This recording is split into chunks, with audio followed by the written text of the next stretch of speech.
Welcome to another episode of Elaine's Literary Salon podcast. I'm your host, Jeffrey James Higgins. My wife Cynthia and I own Elaine's Restaurant and Elaine's Literary Salon. We've turned it into a hub for both readers and writers in the Washington, D.C. area. And to date, I believe I've interviewed 178 authors. I'm really excited today to have J.D. Barker with us. J.D. is not just a super talented writer, but he's also one of the most innovative and courageous people I've seen in the business side of writing. He's done some really cool marketing things, which I'm sure we'll get to today.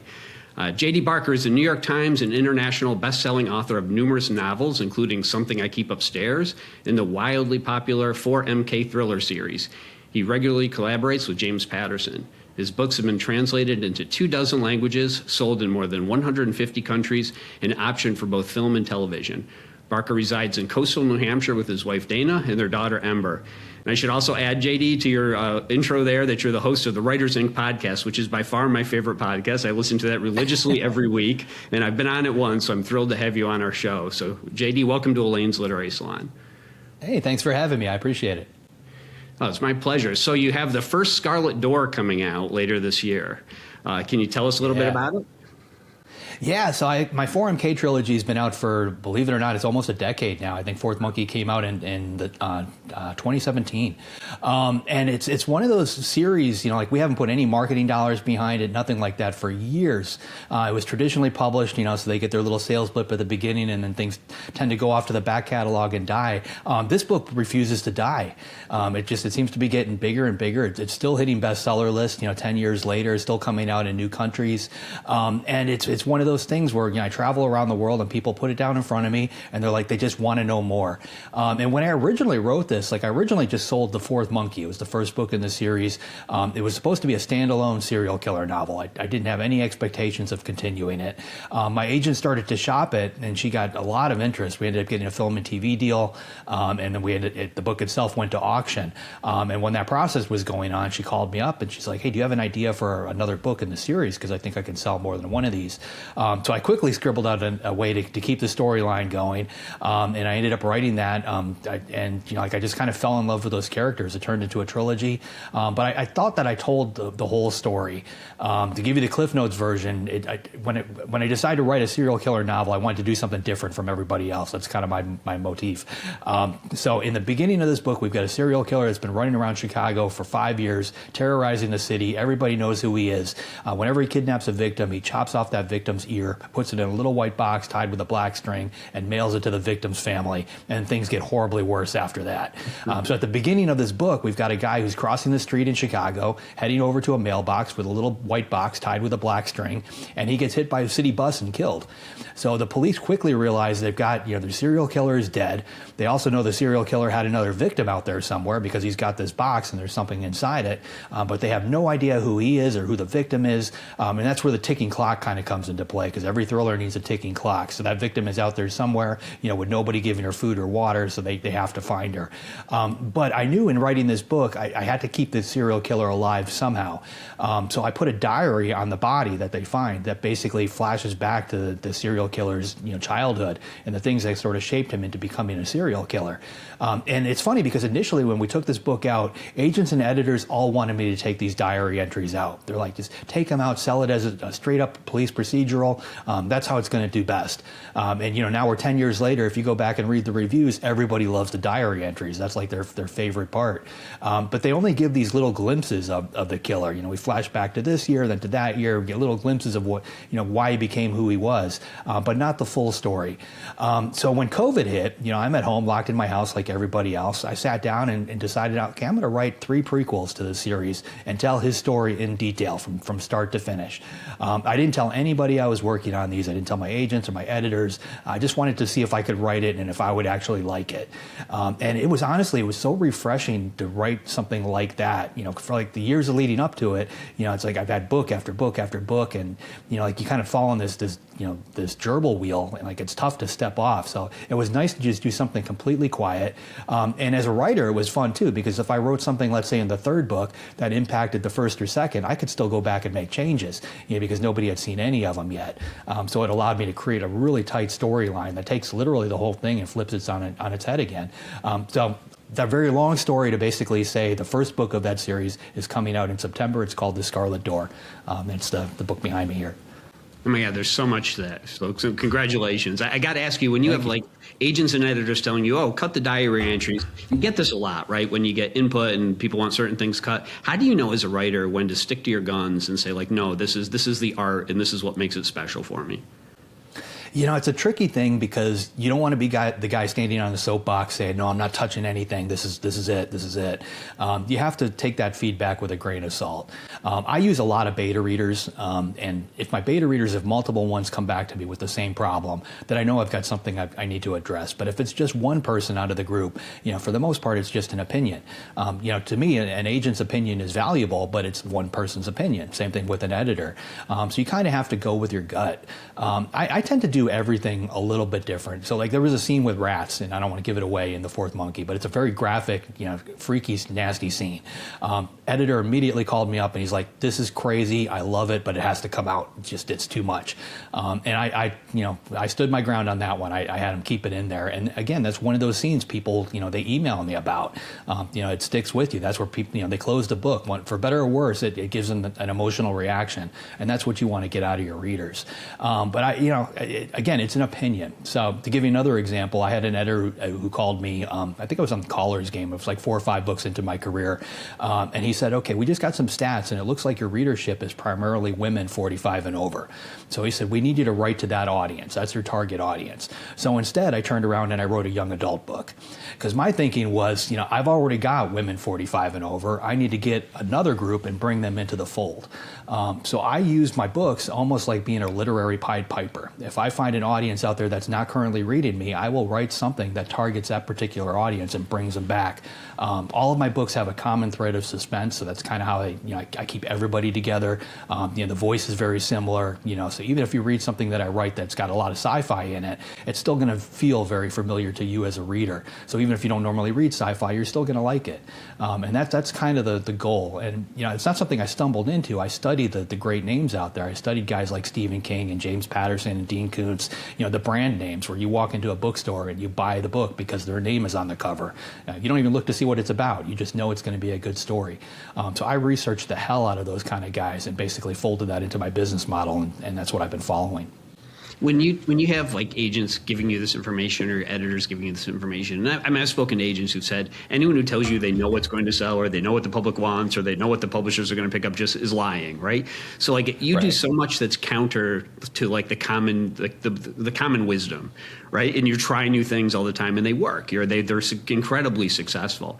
Do you think there's a danger of sort of the herd mentality in like New York publishing where people are just trying to repeat past successes, not understanding that maybe people are looking for something a little different?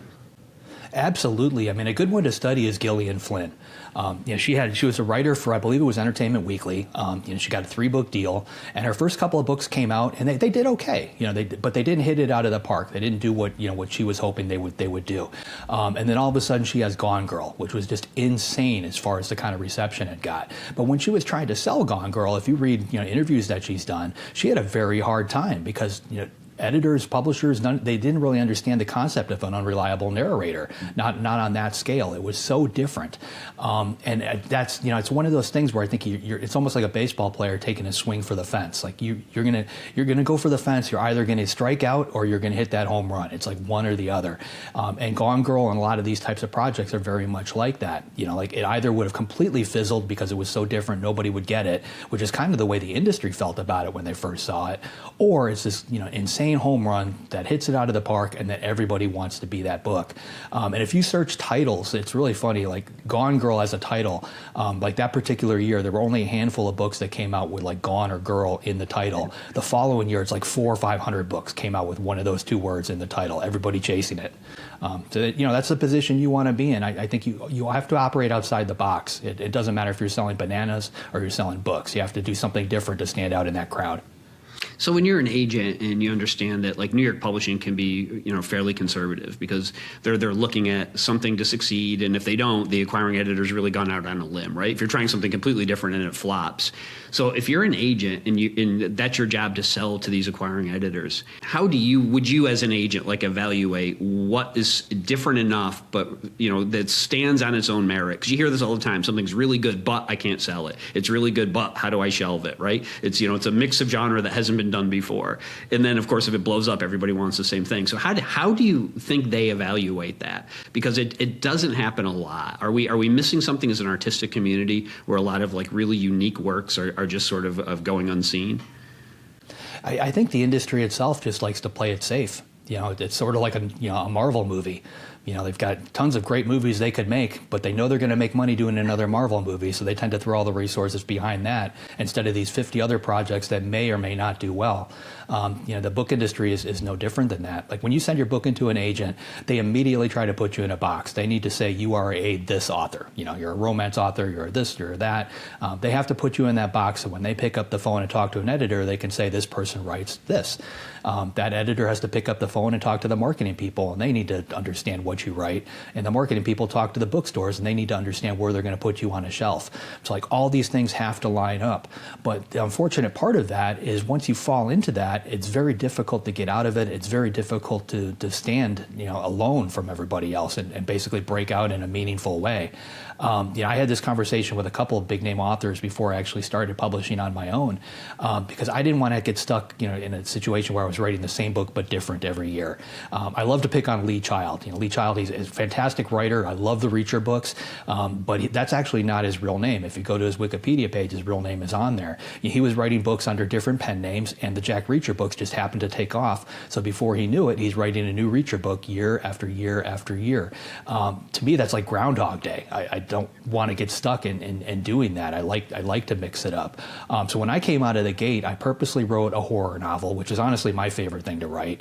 Then I followed that up with a thriller. Then I wrote another horror novel, and I bounced back and forth, which my agents, my editors, everybody hated because they couldn't put me in that particular box. But I used that common thread of suspense, and I kept telling them, like, what's going to end up happening is people are going to start crossing over from one genre to the other. They're going to start reading all of it. You're going to see it. It may not happen at the beginning, but if you go back and study all these big names that have pulled this off, that's what happened. But it can take 5, 10, 15 years sometimes for that to play out. And a lot of times they're not willing to stay on board for that kind of long game.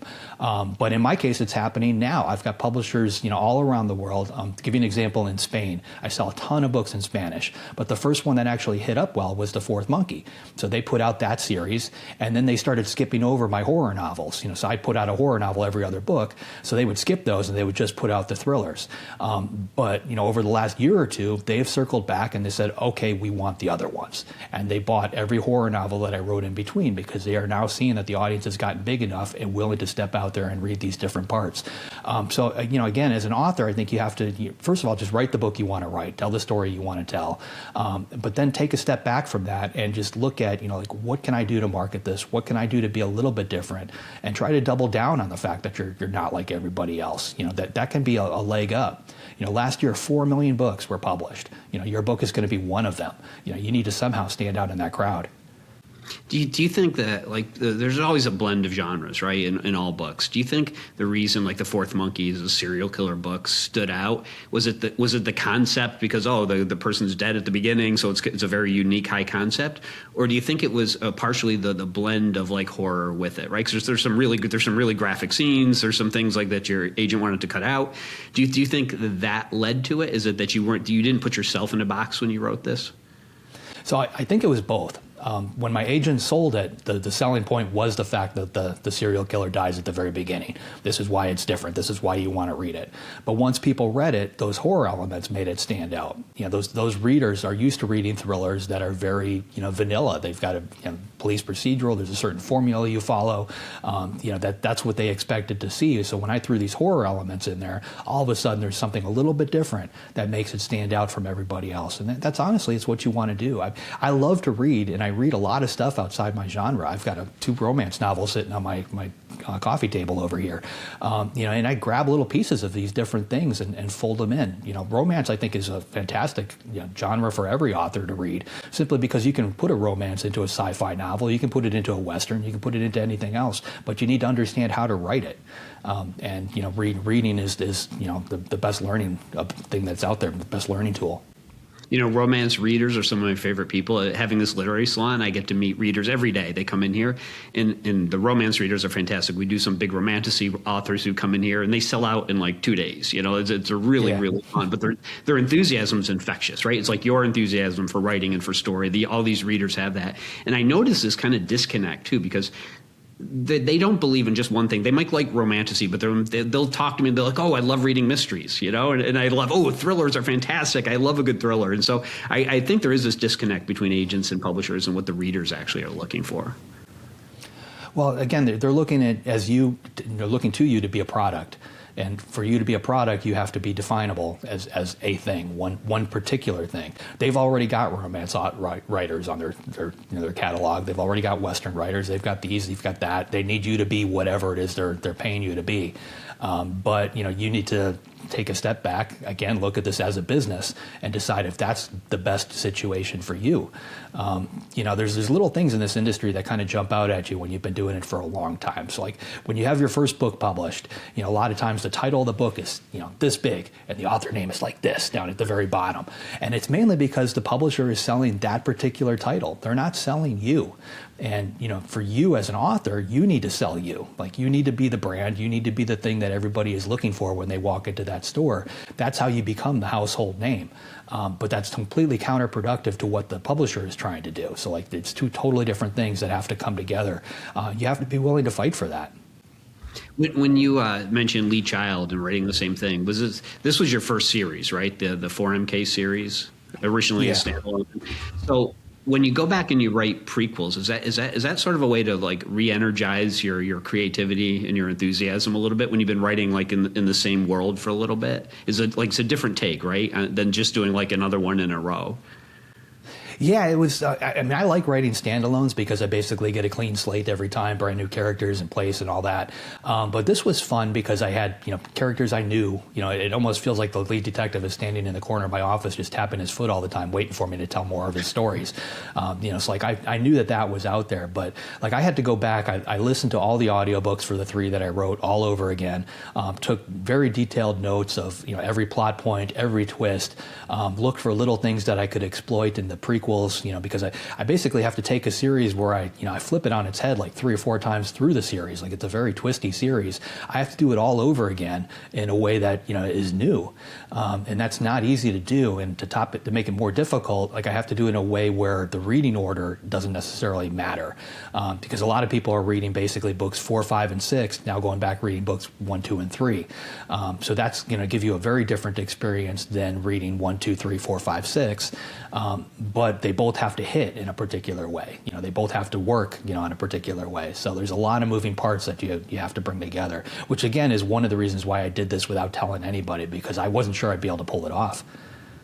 How do you balance like the reader who's read your previous books and then they're going to go back to a prequel with a first-time reader who's picking this up and saying, "Oh, prequels before the series, I can start with this book." Like, how do you write it without too many, giving up too much information? Well, for the most part, people tend to read this series in order, which is good. If you read one and you pick it up like in the middle, like it still kind of works, but like this is one of those things. It's fashioned in a lot of ways after Star Wars. Like you could start with Empire Strikes Back, but do you really want to? Like you really want to start at the very beginning. So I encourage people to do that.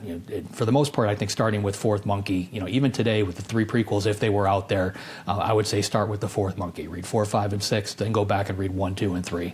And who knows? There may be more after that. So when you're, I'm always curious how story comes to writers. When you're creating these characters at the beginning, is it character first with you when you're thinking, when you're first coming with your idea? Do you come up with a character, or is it the unique situation, the sort of the plot first idea generation? Every book that I've written, I think, has come together in a different way. I've got an app on my phone, it's a note-taking app, and I've got a file just called Ideas, and I just randomly just drop whatever ideas I have into there.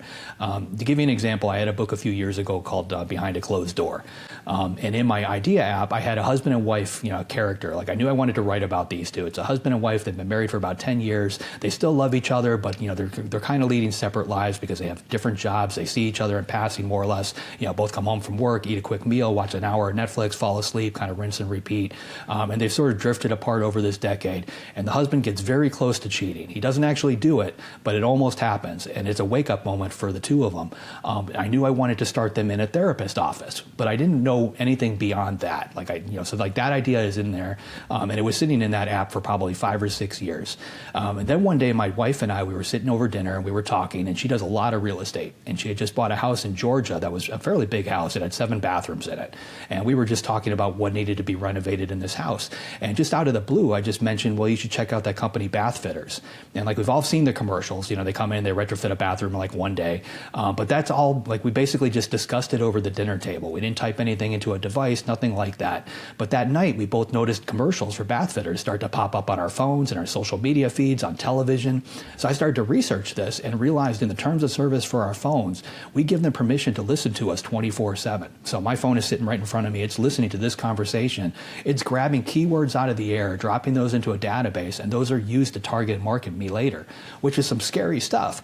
So I started thinking, what happens if that information ends up in the wrong hands? I mean, in real life, it probably is in the wrong hands. So that's a totally different idea from the husband and wife. So then I took these two things and I put them together. So we're back to our husband and wife. They're in the therapist office, and the therapist talks to them, realizes what's going on, and she recommends that they download an app to their phone called Sugar and Spice, which is essentially Truth or Dare for adults, to spice up their marriage. So that app basically is behind a lot of this data, so that the two different things kind of came together. And once I had those parts, it was off to the races. It's almost like chocolate and peanut butter, two things that don't seem like they should work together, work really well together. To me, the stories kind of come together the same way. I do that all the time. I think it's a great idea for writers to combine ideas into multiple plots. When you're looking at these characters, then there's people look at it differently. They call it a misbelief with the character. When you're looking at character arc and something they have to understand, or it's a flaw they have to overcome, or a phobia or whatever. When you're looking at your characters at the beginning, do you know where they're going to end up as a character, that internal change that happens within them? Sometimes I do, and sometimes I don't. Another example, I had a book called A Caller's Game. It's about a radio DJ, and somebody calls in live on the air and confesses to murder, and then starts to continue actually committing murder live on the air. So that was one of the ideas in my little book. It sat there for years and years, and one day I'm looking at it, and I think the opening line was a Howard Stern-like DJ. That kind of got me hung up, because I started thinking of Howard Stern as this person for the longest time. And then one morning I looked at it, I was like, well, what if this was a woman? And that completely changes the dynamic, because if you think of some of the opinions that Howard Stern has, they work in a certain way because it's Howard Stern. If it was a woman that was saying these things, it's a totally different dynamic. And I love that particular dynamic. So I ended up writing the book, and my lead DJ is a woman named Jordan Briggs. And that's what made that work. But as far as her as a character, I didn't know where she was going. I didn't know where the story was going. I used to pants a lot of my novels. I'm guessing your audience is familiar with the different writing terms. I used to do that all the time because that's what Stephen King said you're supposed to do. But then I started writing books with James Patterson, and he kind of, brought me over to the outlining camp. I realized that it's a lot more efficient for me to outline a book. I can make changes wholesale through an outline before I start writing, and basically dial that book in and get it 100% perfect before I actually write that first page. And then any brain power I put into it is basically towards making that book better, because I already know what the story is. So I've been outlining ever since. And having an outline, I do in a certain way have that character arc already down on paper. But a lot of times it changes. My outlines are very dynamic. I think that's where a lot of writers actually go wrong with it. They create an outline, they start writing their book based on that outline, they get to chapter 3, then they get a new idea, they start going off in this direction, the outline's over here, and before you know it, they're not looking at it anymore. What I actually do when I get that idea out of left field, I'll go through the entire outline and adjust for it. And I constantly do that as I'm writing the book. So the outline changes, it's basically 4 or 5 chapters ahead of where I'm actually writing at any given moment, but it's always right there with me. Do you think that ability to see story before you're writing it without working out characters on the page, with doing some sort of outlining, is that a skill that you have to develop? Is that a way to like train your brain? Because I'm curious, because it's on a spectrum, right? Even though the biggest discovery writers tend to have an idea where things are going, or they have an idea where they want a character, or they have the last scene or whatever. And a lot of outliners will pants as they write. So, I mean, do you think that's something that anyone can just pick up, or is that something you have to work at as a writer? Like when you started working with Patterson, and he's a big outliner with these huge outlines, is that something that took you some time to learn how to do that? Was that a skill you had to develop? I've always had a beginning, something that's going to happen in the middle, and an ending in mind when I write the book. And a lot of times those elements will change, but I think it's important before you write that first word that you know how the book is going to end, because it gives your subconscious kind of a destination, something to shoot for. I think if you don't have that, you end up with that book that kind of meanders for a long time. You have 400,000 words on the page, and you don't actually have a real story there because you're just following these characters through all these different things. But if you have an ending in the back of your mind somewhere, you're always shooting for that, and I think that's important. So you mentioned like when people are doing this, these are mistakes they make. You did book doctoring at the beginning, right? You did before you were ghostwriting. You did some book doctoring. What were the major like craft issues or problems with books? Did you see like any through lines with writers when publishers came to you and said, "Can you fix this?" Like, what were people doing wrong? One of the things I almost did on literally every book is I would cut the first chapter, the first couple of chapters, because I would start reading and there would be all this world building. There would be something to establish who the character is. They're waking up. You're going through their day. Like all this stuff happens before the actual thing happens that really launches the book. So I would look for that thing that really launches the book and cut everything before it and start with that as the opening, because that's your hook.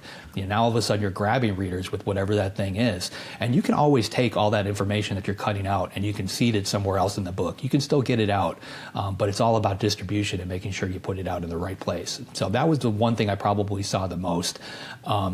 People just tend to do tons of expedition. They think they have to lay everything out. It's not necessary. One of the things that Patterson taught me, which seems very simple when you look back on it, but like whenever an author writes a chapter, subconsciously we create a beginning, middle, and an end. Like we wrap up that chapter with some type of closure. So one of the things that he taught me to do is go back through every chapter and cut the ending of it. So you take out the last sentence, you take out the last paragraph. A lot of times just doing that little bit is enough to create that cliffhanger moment that forces people to have to turn the page, to move on. So I look for a lot of that kind of stuff when I work with other people. Dialogue was always a problem, with a lot, especially new authors. Just it's not believable. It doesn't sound realistic. I often tell writers to like go into a coffee shop, eavesdrop on the table next to you with your laptop there, and write it out. Listen to that conversation. Listen to how broken it is. People don't talk in perfect sentences, particularly if they're amped up. Then you get a lot of contractions, you get a lot of ums and stuff like that. Put it all down on paper, though. If you listen to it and you physically type it out, you're going to see what that looks like, and you can train your brain to actually write dialogue just by doing that. And it only works with live situations. It's got to be a coffee shop. It's got to be a real conversation. If you try to do it with a TV show or a movie, that dialogue is already filtered. It's already been edited. It's already been written by somebody. It's not real. And I think a lot of authors would benefit from listening to their dialogue out loud. Pretty much every writing program in today's world will read your book to you. Take advantage of that. See what it sounds like when somebody actually says those words. Make sure it makes sense. Why do you think that is, that like hearing the dialogue makes such a difference, or like reading something on a white piece of paper as opposed to on a computer screen? Like your brain processes it differently. Why do you think that matters so much in editing? Well, when we read, we don't actually read everything that we're looking at. There's puzzles out there where it's like a block of text, and the first and last letter of every word is correct, but everything in between is scrambled, and your brain can still read it because we're not reading every individual letter, every single word. Your brain fills in those blanks. So if there's errors on the page, your brain is going to account for that, particularly if it's your own writing, because your brain knows what the next word is. It knows what you have down on paper, whether you remember it or not. Your brain actually does. So it will skip over mistakes. You may think you have a particular word in there, like you might leave out the letter A or the word the. You might leave it out. Your brain is going to completely skip over it, not even notice that you left that out. So a lot of things like that, like it's important to trust the process. So when you're seeing like all these mistakes when you're a book doctor and you're ghostwriting, I'm curious about like the psychological impact of when your books, you hit the New York Times list a bunch of times, right? As without your name on the book. That must be really weird because you wrote something that made it, but also your name's not on it. How does that feel? It's frustrating. Like I was working in finance when the last one hit up. I had 6 of them that came out like that. And number 6 hit up, and like my wife pulled me aside. She's like, I know you want to become a full-time author. We need to come up with a way to make this happen. Because it's just, I knew at that point what I was doing. I had worked with so many agents and editors. Initially, I was just working for authors, just editing and cleaning up their own book. But eventually, that turned into editors contacting me. I had New York Times bestsellers that weren't able to finish their book because they had to go out on a book tour, and they would hand those projects off to me to actually finish because I could write in their voice. So I was working hand in hand with some of the bestsellers in the world, learning exactly what little tricks and things they did in order to get that book to to resonate so well with readers. So like all that knowledge is up here. For better or worse, and I had to get out there and take advantage of it. What about when you're co-writing now? So you did a bunch of books with James Patterson, but you're also bringing on your own co-writers at this point. How is that process different? And is it hard for you, like as a creative, to like share the storytelling with another person, or does it help? No, I love it. To give you an example, I've got a book called Heavier the Stones, and I wrote that with a woman named Christine Daigle. She's on my podcast with me. In real life, she's a neuropsychologist, so she was able to bring that skill set to the page. So when we hashed out scenes, when we hashed out dialogue, we were able to take advantage of that. And me as an author, I could fake it. I can watch some Netflix specials, I can do some Google searches, and I can become an astronaut or become this or become that. But having an authentic voice, that knowledge base in the writing room with you is priceless. So I see the co-authors almost as like another writing tool in the toolbox. They allow me to tell a story I couldn't tell on my own, and it works for them too because I'm teaching them how to write. I'm teaching them all this knowledge that I've picked up. I'm passing that on to them. So like it's a win-win for both of us. How do you find and vet authors when you want to work on a project together, right? 'Cause it's a big time commitment, and you're a busy guy. Yeah, it's tricky because I get a lot of people that send me stuff. What I really look for, I really think there's something called the storyteller gene. I think some people are able to tell a story and other ones want to, but they don't necessarily, they're not able to. You can teach somebody grammar and punctuation and all these other things, but you can't teach them that storyteller gene. It's almost like if you're sitting around a campfire, there's always going to be that one person who could just captivate everybody, and then there's a person sitting next to him who can't do it at all. So I look for that storyteller gene in the writing, and when I see that, then I also look for things that they might be doing that I have fixed in the past as a book doctor. So if I see that they are doing something that can be fixed, something that I can help them with, and it's basically those are the two things that I'm really shooting for. And a lot of them are they're indie authors that have hit a certain plateau. They've got 20, 30 books out there, but they're not selling at the level that they want to, and they don't understand why. And I think a lot of that has to do with the indie world. And I love indie authors. I love the entire process, but it's missing a little something.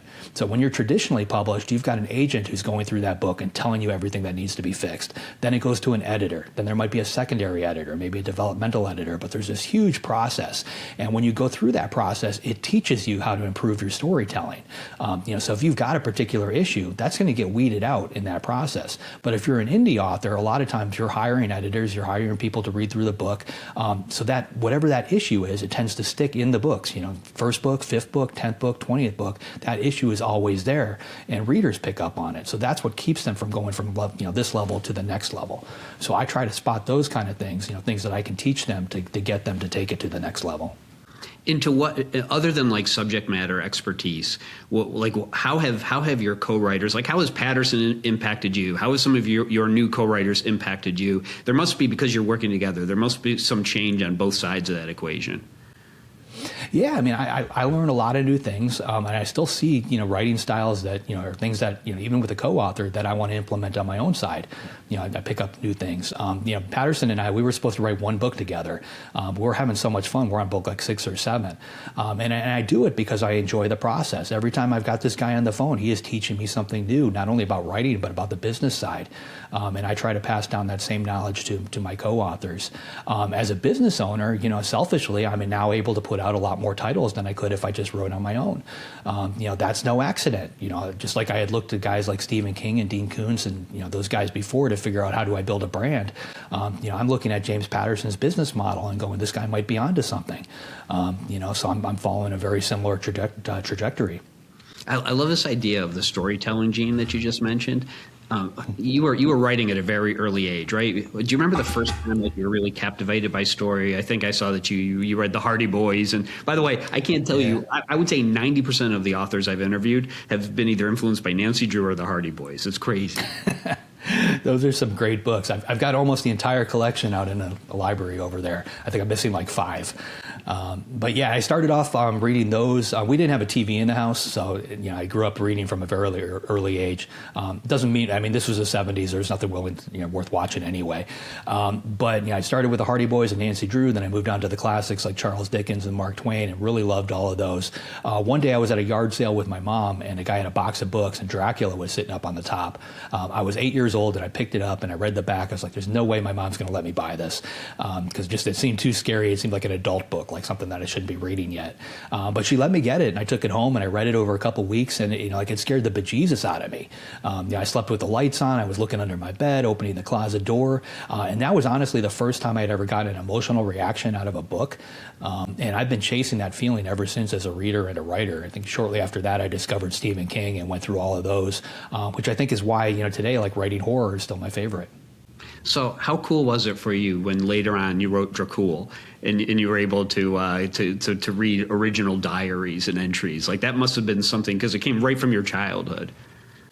Yeah, that book just keeps coming back. So Dracul, Bram Stoker's family reached out to me and asked if I'd like to write a prequel to Dracula using all of Bram's original notes and journals. The answer to that is yes. You always say yes when somebody asks you a question like that.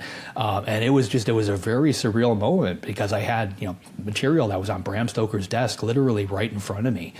When we finished up the book, we got to see the original manuscript. I had learned that Paul Allen had bought it at an auction at Christie's years back, and he had the only copy. So Dacre Stoker, who's Bram's great-grandnephew, and we flew out to Seattle, and we got locked in a conference room and got to flip through the original manuscript and not only see the original typescript, but Bram's handwritten notes all over it. There's a scene with Renfeld where they drill holes in his head to relieve some pressure. Bram's brother Thornley was a doctor, so in the margins of the original manuscript he actually drew a skull and showed Bram where those holes would need to be drilled in order for this to work. It was so amazing to see all that and be part of that. That is so cool. So has your relationship to story changed, like, since you were a kid? And you're young, your mind's developing, everything's new to you. Now you're a professional, you've got all these books out, you understand you've peeked behind the curtain. Like, do you still get the same joy and excitement when you start a book or when you get a story idea, or has it changed? I think it gets harder to get that that little bit of excitement, because I've read so many books. I feel like I've read every story.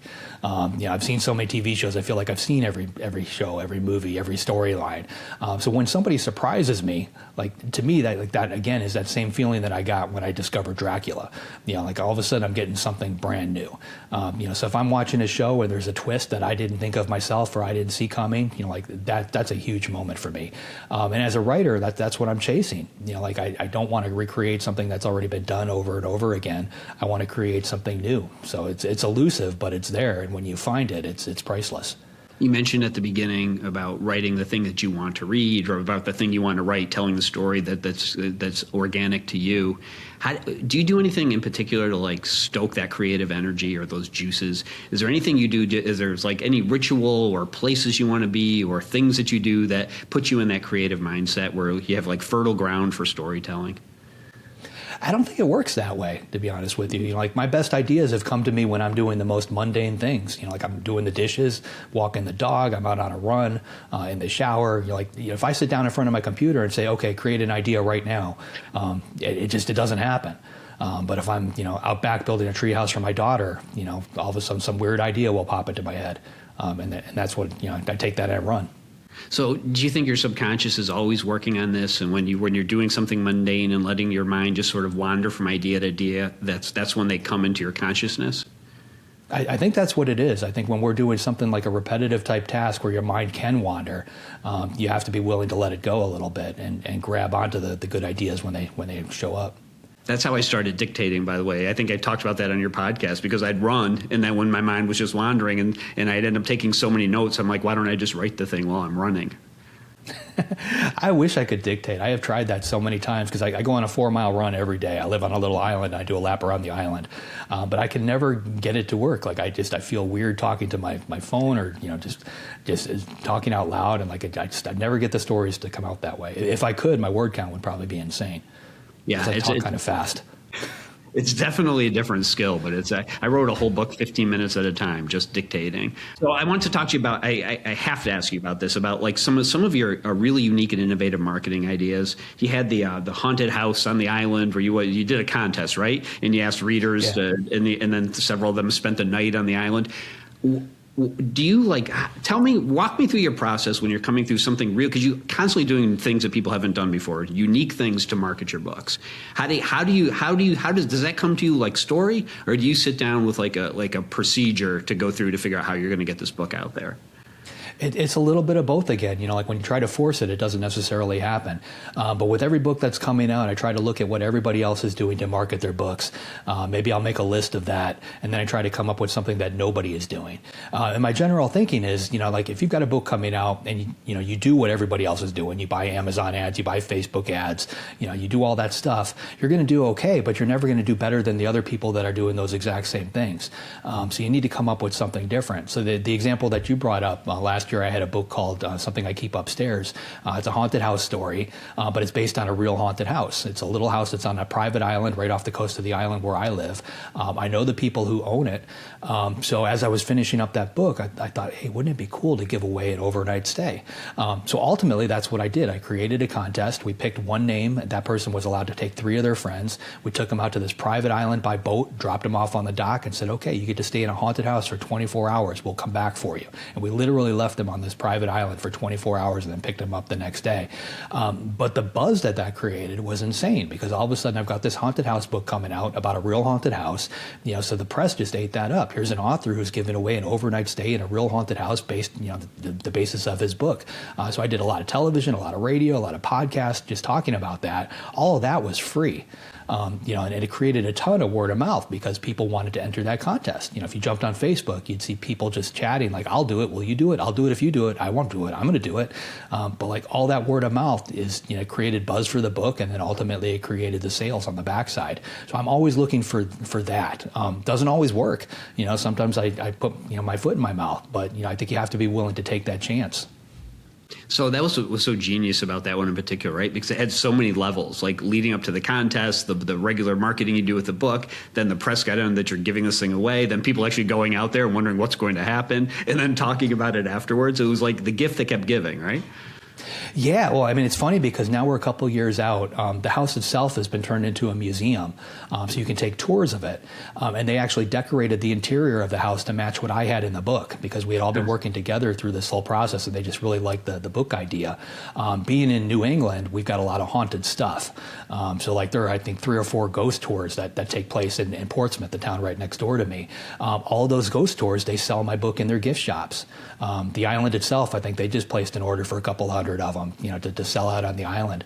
And my story has actually become part of the local lore, which is funny because they want to tell the history of this particular island, but all these tourists are coming in because they're reading about it in the book and they want to see what they saw in the book.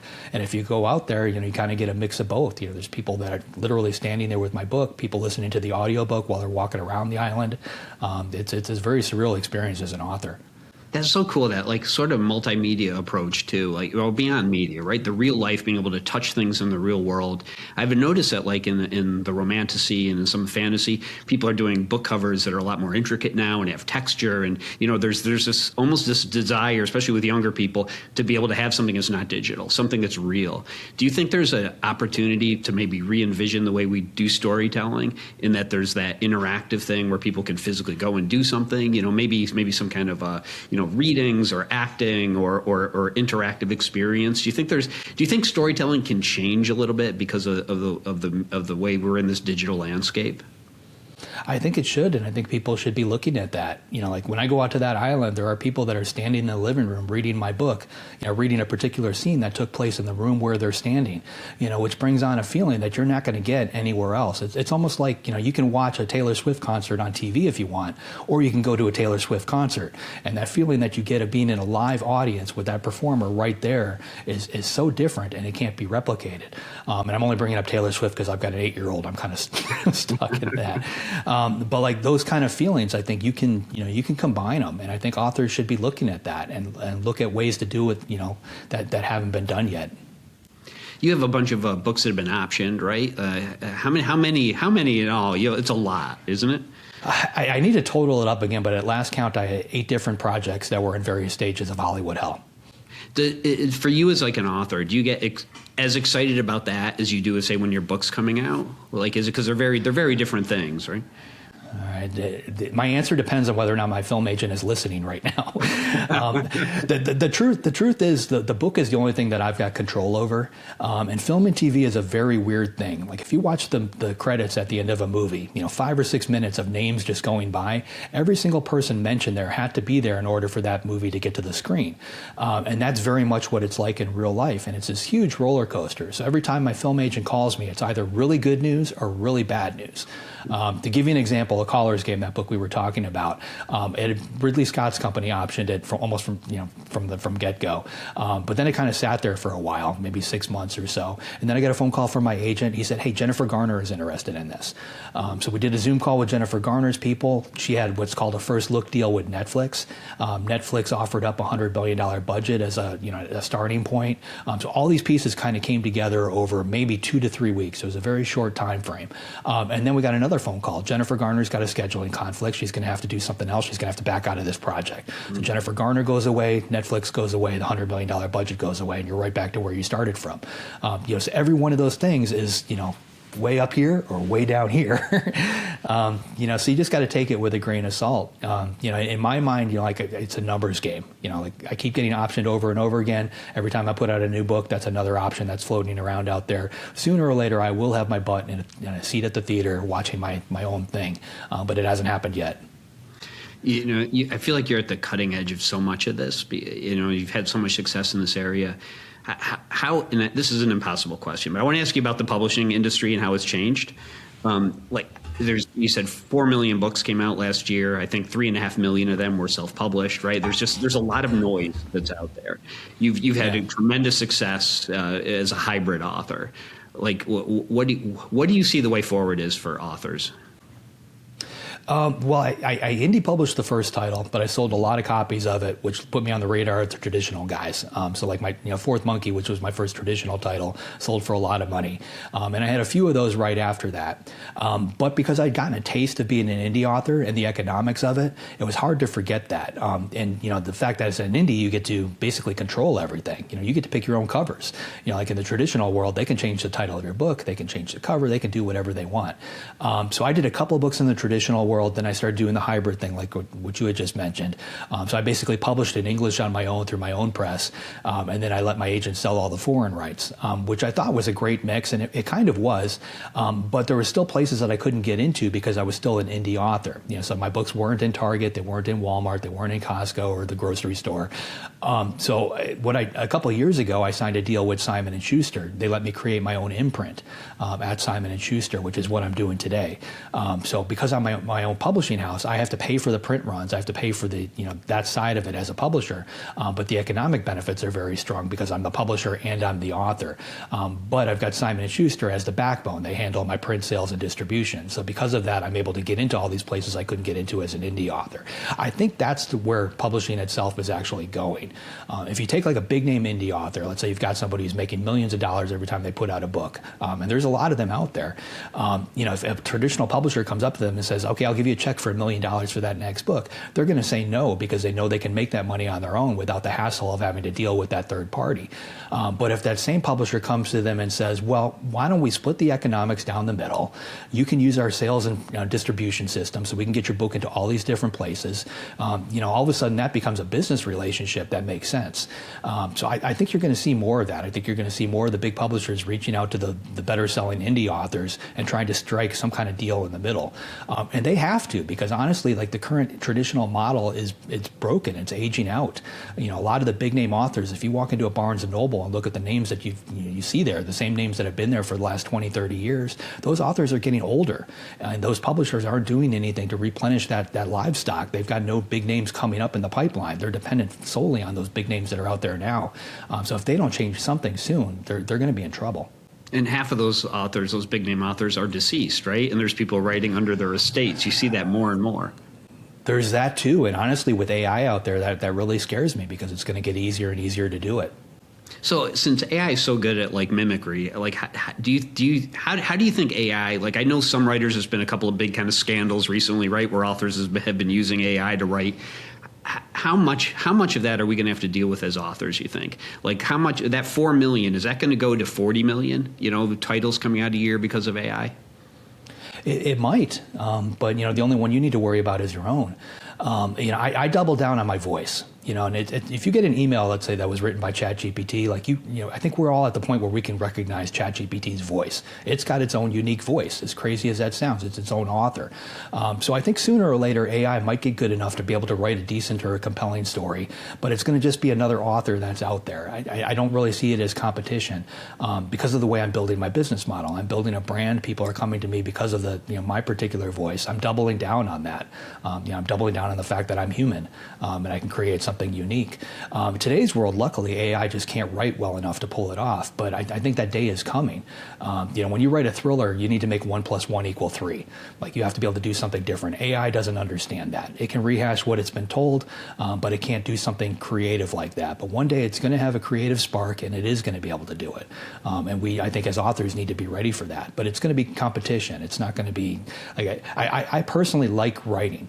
So like you can hand me a pad of paper and a pen and I will sit there and I will write a novel for you. I don't need anything else in order to do it. And I like that process. Like I wouldn't want to introduce something like AI into that. Some authors do. I don't know. But it's up to you. It feels like to me like if you're a storyteller, you have this gift, and if you're using AI to do it, somehow you're not respecting the gift that you've been given.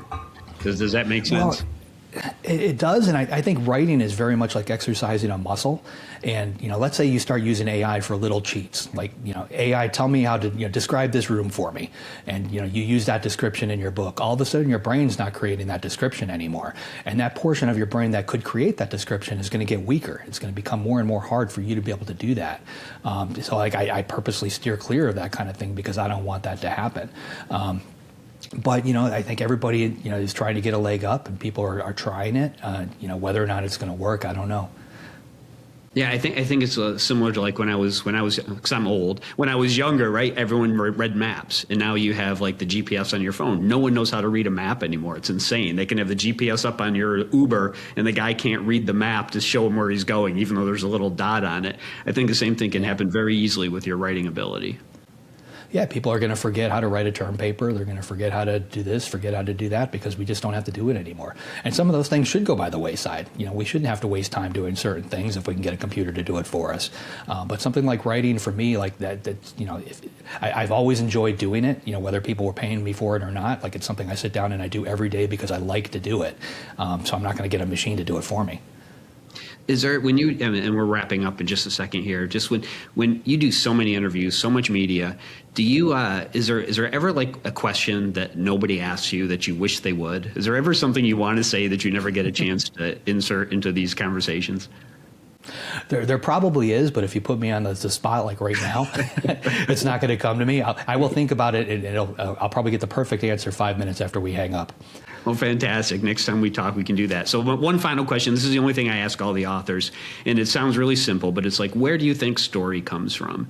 And I've heard some really bizarre answers to this, like in my opinion, like it's like the multiverse, right? Like every configuration, every possibility does exist, and you're pulling the pieces together in this unique story. Where does story come from? Where do these amazing, unique stories you come up with come from? Yeah, I really don't know, and I've asked that question of myself a bunch of times. I mean, because when I'm sitting there writing and everything is firing on all cylinders, it's like watching a movie play out in my head, and I'm writing it down as fast as I can, and I don't know where it's coming from. And there have been plenty of times where I've written a scene where I have stopped and pushed the computer across my desk, and like, holy shit, I can't believe that just came out of my head.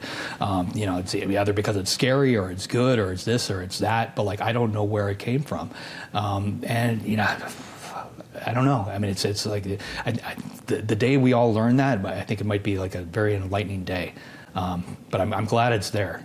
It's the same thing with music. People who can write songs, people who can paint. I don't know where it comes from, but I'm glad it's there. Well, it's a little bit of magic, and I'm glad you're sharing it with us. So thank you so much for this. This has been really terrific. Where do you want our readers to go to find your work? Easiest place to find me is at jdbarker.com. The books themselves are in every bookstore. Next one coming out is The First Scarlet Door, releases in September. Well, fantastic. You're always welcome to Elaine's Literary Salon, and good luck with the upcoming book, and we hope to have you on again soon. Absolutely. Thanks for having me.